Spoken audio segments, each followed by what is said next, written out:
ইমাম হুসাইন রাদিয়াল্লাহু তাআলা আনহুর ইতিহাস। ইমাম হুসাইন রাদিয়াল্লাহু তাআলা আনহু ইসলামের মহান ব্যক্তিত্বের একজন।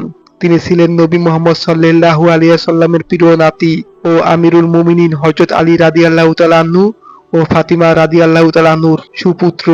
ইমাম হুসাইন রাদিয়াল্লাহু তাআলা আনহুর জন্ম তারিখ 4 হিজরি অর্থাৎ 626 খ্রিস্টাব্দে মদিনায় জন্মগ্রহণ করেন।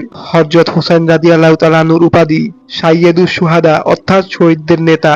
চারিত্রিক গুণাবলী। ইমাম হুসাইন রাদিয়াল্লাহু তাআলা আনহু ছিলেন অত্যন্ত ন্যায়পরায়ণ, সাহসী, দানশীল ও প্রজ্ঞাবান। তিনি ইসলামের আদর্শকে জীবনের মূলনীতি হিসেবে গ্রহণ করেছিলেন এবং অন্যায়ের বিরুদ্ধে আপোষহীন ছিলেন।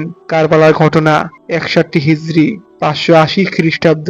ইসলামী ইতিহাসে কারবালার ঘটনা এক অনন্য এবং হৃদয় বিদারক অধ্যায়।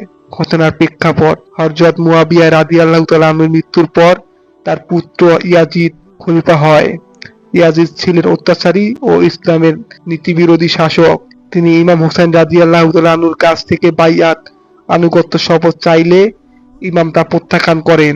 ইমাম হুসাইন রাদিয়াল্লাহু তাআলা আনহু কুফাবাসীদের আমন্ত্রণে সেখানে যাওয়ার সিদ্ধান্ত নেন। কারবালার সংঘর্ষ: ইমাম হুসাইন রাদিয়াল্লাহু তাআলা আনহু ও পরিবার ও অনুসারীদের নিয়ে কারবালায় পৌঁছান। ইয়াজিদের বাহিনী তাদের খাদ্য ও পানির সরবরাহ বন্ধ করে দেন। 10 মুহররম আশুরার দিনে এক নির্মম যুদ্ধ সংঘটিত হয়। ইমাম হুসাইন রাদিয়াল্লাহু তাআলা আনহু ও তার 72 সঙ্গী শহীদ হন।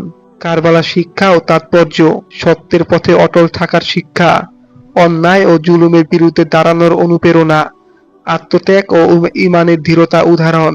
ইমাম হুসাইন রাদিয়াল্লাহু তাআলা আনহুর শাহাদাত ইসলামী ইতিহাসে এক মহৎ আত্মত্যাগের উদাহরণ। তার জীবন ও কারবালার ঘটনা সকল মুসলমানদের জন্য আদর্শ ও অনুপ্রেরণার উৎস।